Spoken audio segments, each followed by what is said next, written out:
So ganito master mag-steam sa maliliit na low pressure na mga machine. So hello guys, so for today's video, gagamitin natin si 3610 and itatry kong i-explain especially sa pag-steam.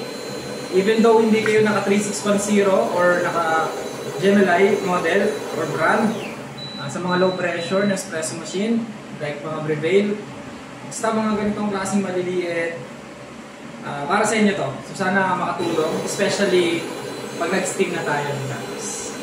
So ganitong machine, maganda rin siya pang simula, especially kung nag-aaral ka palang magbarista. And sa pag-latte art skill, ituturo din natin yan mga boss, no? So I think yung ganitong espresso machine nasa 9,000, no? Tapos ganitong grinder nasa 3 to 5 to 3K. So around 12,000. You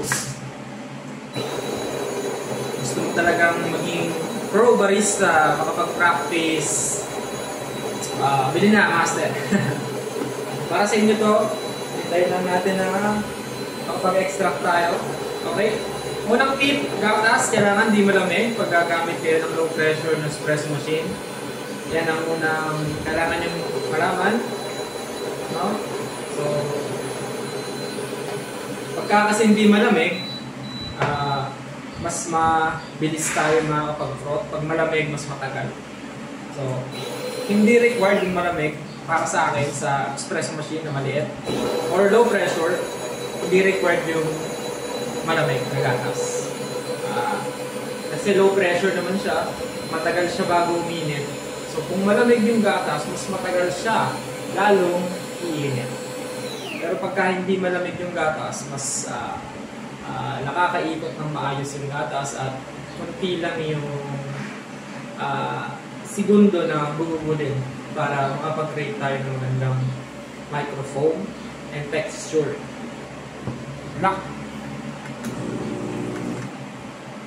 So itong button na to, pagka nilong press nyo to, ibig sabihin nag-aano kayo sa yield na gusto nyo. No? So pag nilong press nyo to, pag nakuha nyo na yung yield, yun na yung calibration niya. So like ngayon na ano ko na siya, so every time na mag-extract ako, pipindutin ko na lang to. Tapos magkukusa na lang siya, mag-i-stop dun sa desired na extraction time at yun sa yield. So yan, tingnan nyo master, mag-i-stop yun. So dito sa machine na to, hindi mo pwedeng pagsabayin yung extraction sa yung steaming. So kailangan muna natin patapusin yung extraction bago tayo mag-steam. Okay, like this, tapos na yung extraction. Yan na. Then, pipindutin natin to. Lausin ako, tagal na natin yan. So pag nagbi-blink, huwag nyo munang gamitin. After ng blink, saka nyo siya gamitin. So ganito master mag-steam sa maliliit na low pressure na mga machine. Kailangan nakatip lang yung inyong one. Tingnan nyo. At halos hindi ko na siya, kitang-kita nyo yung tip. Hindi ko nilulubog. Yan. Nalitip ko pa yan. Oh. Oh. Tip lang master. Hayaan yung uminit yung gatas.